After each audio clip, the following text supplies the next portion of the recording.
Hello! So I'm recording this video because I want to talk more to the post that I made yesterday about psychic attacks and attachments from negative entities, and also more about my post about Rose as well. So just for a little explanation, what I mean by a psychic attack is essentially anything that has been sent to you, typically from somebody else, and it can be just within the astral realms, the higher, or they wouldn't be the higher realms, astral realms and lower dimensions. And in my own experience, it's come from ill-wishing ancestors who have sent me lovely psychic attacks. And it's also come from the ill-wishing ancestors of people that I was friends with and then, broke the friendship off for, personal reasons. And these attacks show up seemingly out of the blue, and they cause symptoms like general fear and anxiety for sure. For me, it shows up as a lot of tiredness for no reason, even when I'm taking all my vitamins, eating healthy, sleeping a lot, and nightmares and a lot of night terrors as well. And you can feel it around you as well, like something negative around you, but it's not yours. And so if you're wondering if you've had a psychic attack, you will probably intuitively know. And if it's something that you can't get out of your head as like psychic attack, then I would definitely look into clearing that for sure. Because, worst case scenario, if you end up clearing a psychic attack that's not there, there's no harm done because you're really just working on cleaning your energy. And this can also show up as attachments from negative or even neutral entities. I find to be pretty annoying. Because they are on the lower dimensions, lower levels, they feel a lot scarier than they actually are. Especially with the entities. They show up in your dreams more, or if you're meditating, they can sometimes, show up as trying to convince you that there's something that they're not. But if you're able to really look at them, you'll often find like a tail or hooves or something off about it. But I find mostly with the negative entity attachment, it shows up a lot in dreams.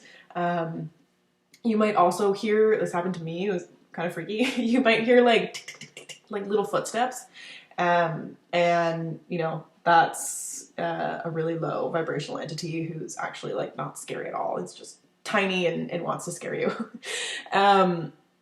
So these things are very real, and it's not to be confused with shadow work. I posted my psychic attack post on Instagram, and I had somebody comment about ascension symptoms and that we're being met with our shadow, and we're confusing our shadow for these negative entities, and that happens.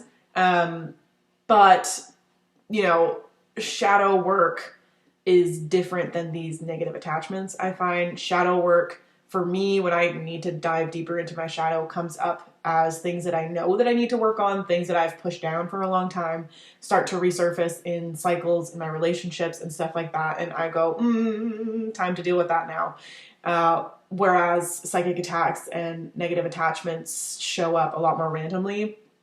And they feel so much more malicious. Like they just feel so dark and dense and like, in my experience, really grimy and like gross. You might experience some bad smells too, if you have the negative entities around you. But the point of this video is not to scare you, it's to tell you that you actually don't need to be scared. Because psychic attacks and attachments from low vibrational entities come when we are down at that level as well. And that's when we're available to it. So, of course, it's really scary to experience, and then that can keep the cycle going of, experiencing a psychic attack or having an awful dream, and then you're scared, and then you have another one and you're scared, and it just repeats the cycle over and over and over. But there are a number of ways that you can just be unavailable for that. And that's really all it is just becoming unavailable for those attachments and those attacks. Because it doesn't matter what somebody else puts on you or sends to you in any of the realms. They'll only come to you if you're open to that vibration. And this is applicable, you know, if you're working in the higher realms as well. You have to meet them at that vibration. So when you're experiencing stuff on the lower end, all you need to do is do some things to clear your space, clear your body, clear your energy, and work on raising your vibration. And what I mean by that is incorporating tools and using clearing techniques that are honestly a lot easier than a lot of people make them sound, to raise your personal vibration and the vibration of the space that you're in.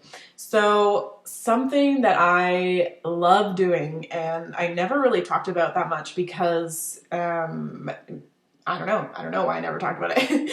But I rely a lot on roses to do clearing work because they're such a high vibrational frequency. And I didn't figure this out until the other day, but something that I've always come back to when I've been, you know, on the lower vibrations and more open to those attacks or entities and stuff like that, is that suddenly I'm like literally craving rose water. Like, I remember one time when I was really going through it, I couldn't find rose water in the city that I was in. And I was like, red flag, get me out of this city.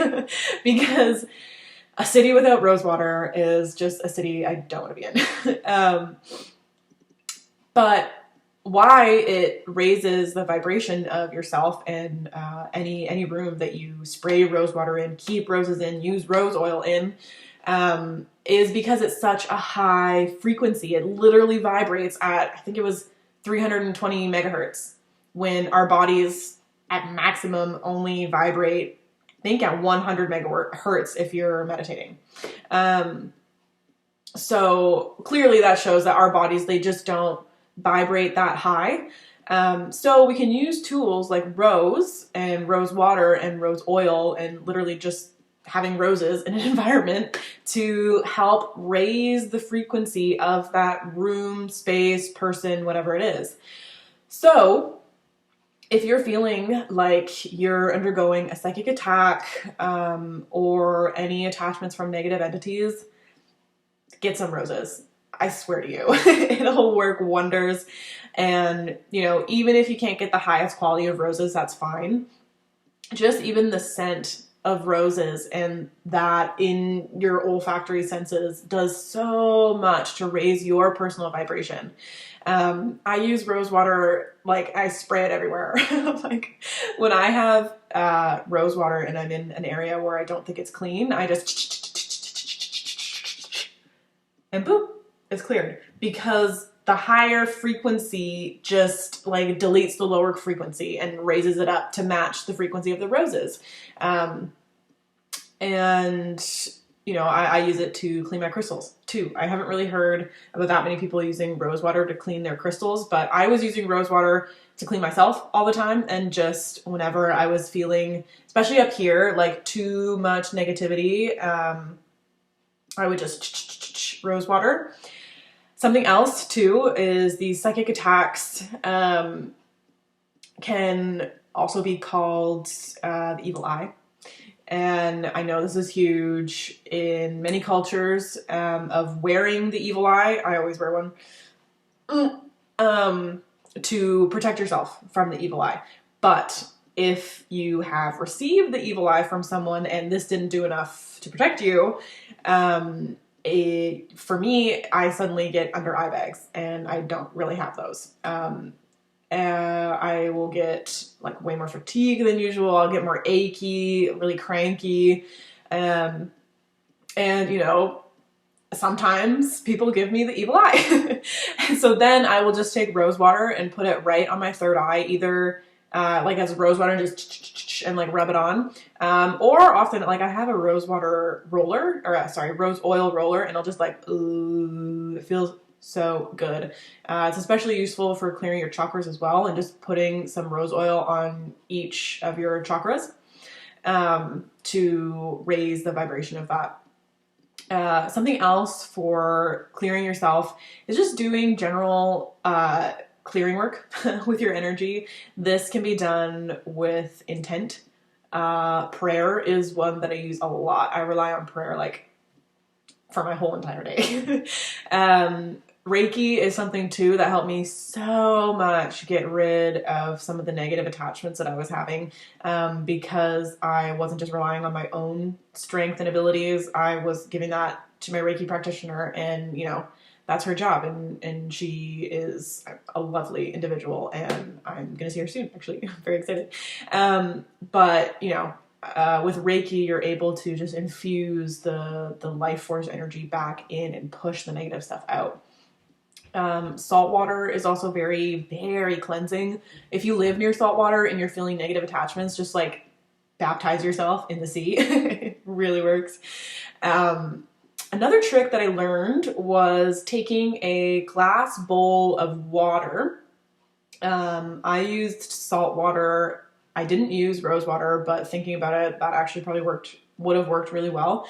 And putting a piece of black tourmaline in it, and then setting that in the middle of the space or beside your bed as you're sleeping if you feel like you have a negative attachment, for at least 24 hours. And then once it's absorbed all the negativity from the room, because that's what it's doing, you take the water and flush it down the toilet, or put it in a river or anything like that. Give it back to the earth somehow. And that really, really clears some stuff. So something else that I've done is also, if you're needing your space to be clear, is just putting salt in the corners. I use pink Himalayan salt a lot. Keeping a salt lamp on as well, it does really, really wonders for clearing a space. And if you're into working with angels, Archangel Michael is the number one entity to work with if you're needing your space cleared. He's amazing, so incredible, and just, you know, totally on my team and on your team. And he's really powerful for cutting cords, because a lot of these psychic attacks can come from other people, and if you still have that cord attached to them, it's a lot easier for them to access you and your energy.